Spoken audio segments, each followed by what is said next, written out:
ఇదే ప్రసన్న నా పక్కన ఉన్నాడు. నెల్లూరులో జరిగిన ఈ 2 ఉదంతాలు చెప్తా.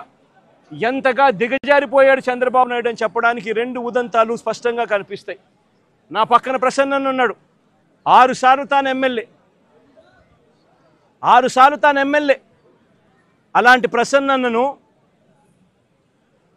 చంద్రబాబు నాయుడు గారు గతంలో ఎప్పుడు జరగలా ఇలాంటి పరిస్థితులు. రాష్ట్రంలో ప్రత్యర్థులు ఎవరైనా కూడా ప్రెస్ స్టేట్మెంట్లు ఇచ్చుకుంటూ ఉంటారు. అటువైపున ఉన్న పార్టీ వాళ్ళు ఇటువైపున వాళ్ళు ప్రెస్ స్టేట్మెంట్లలో స్టేట్మెంట్లు ఇస్తారు. ఇటువైపున వాళ్ళు అటువైపున వాళ్ళని కూడా ప్రెస్ స్టేట్మెంట్లలో ఇస్తారు స్టేట్మెంట్లు. అటువైపున ఉన్న వాళ్ళు ఇటువైపున అన్అబ్జెక్షనబుల్ లాంగ్వేజ్ వాడినప్పుడు ఇటువైపున ఉన్న వాళ్ళు కూడా అన్అబ్జెక్షనబుల్ లాంగ్వేజ్తో అటువైపున వాళ్ళని కూడా విమర్శిస్తూ ఉండడం ప్రజాస్వామ్యంలో మనం రోజు చూస్తూ ఉన్న పరిస్థితి.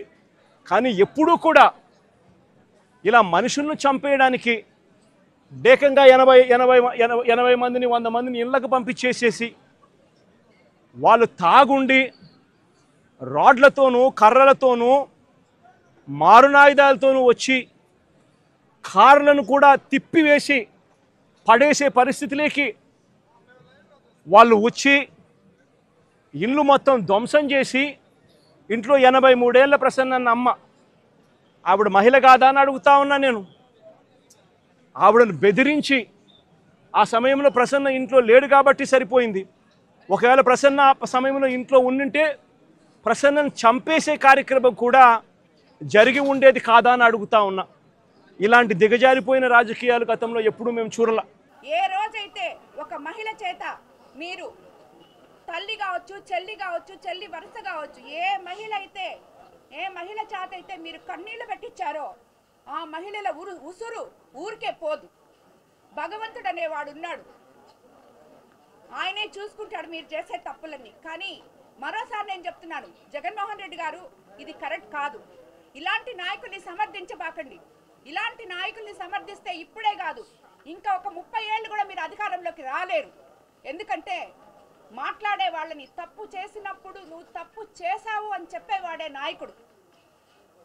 తప్పు చేసినా సమర్థించుకునేవాడు నాయకుడు అనిపించుకోడు. అదే ఈరోజు చంద్రబాబు నాయుడు గారు ఎవరు తప్పు చేసినా, ఏ ఎమ్మెల్యే తప్పు చేసినా, ఏ నాయకుడు తప్పు చేసినా ఇమీడియట్గా పిలిచి ఎందుకు ఇది చేస్తున్నారు, మీ పద్ధతి మార్చుకోండి, సరిగా లేదు అని చెప్తున్నారు. మీరు ఏ రోజైనా అలా చెప్పారా మీ నాయకులకి? ఎవడు తప్పు చేస్తే వాళ్ళని సపోర్ట్ చేసి ఇంకా కొంచెం తప్పు చేయండి అని చెప్పి వాళ్ళందరినీ మీరు ఉద్ధరిస్తున్నారు. కాబట్టి మీరు ఓదార్పు యాత్రలు చేయడంలో నేను తప్పంటలేదు, జైలు యాత్రలు చేయడము తప్పంటలేదు. కానీ ఎందుకు చేస్తున్నారో, ఎవరి కోసం చేస్తున్నారో ఒకసారి ఆలోచించి చేయండి. అవతలి వాళ్ళు ఏం తప్పులు చేస్తున్నారో తెలుసుకోండి. 6 సార్లు ఎమ్మెల్యే అయినంత మాత్రాన, నల్లపరెడ్డి శ్రీనివాసులరెడ్డి గారి కొడుకైనంత మాత్రాన అతని వల్ల అతని కుటుంబం పరువంతా పోయింది కానీ ఏమీ మిగల్చలేదు. ఎందుకంటే ఎవరు కూడా ఒక మహిళ గురించి ఇలాగ మాట్లాడడం ఎవరు హర్షించరు. ఏమి మోసాలు చేసావో అవి నేను నిరూపిస్తా. నువ్వు మాట్లాడిన దాన్ని నువ్వు వెనక్కి తీసుకోగలవా?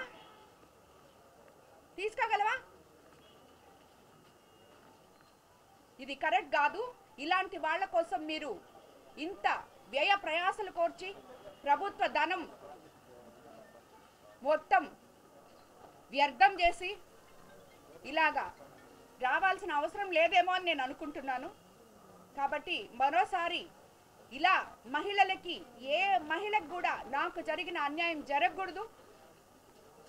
దానికోసమనే ఇంతమంది మహిళలు ఈరోజు వైఎస్ఆర్సీపీలో ఉన్న నాయకులు 40 ఏళ్ళ నుంచి ఉన్న వాళ్ళందరూ ఈరోజు వచ్చి మళ్ళీ ఈరోజు కూడా నాతో కలిసి నడుస్తామని చెప్పి వచ్చారు.